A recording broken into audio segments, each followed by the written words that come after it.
everyone, welcome back to another episode of Gameplay Classic.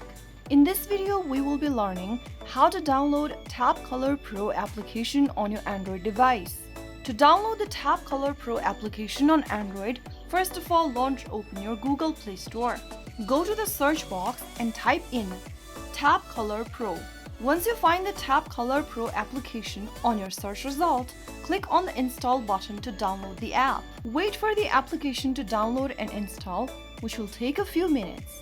Once it is done, launch the app open by tapping on play, and that is how you will be able to download the Tap Color Pro application on your Android phone.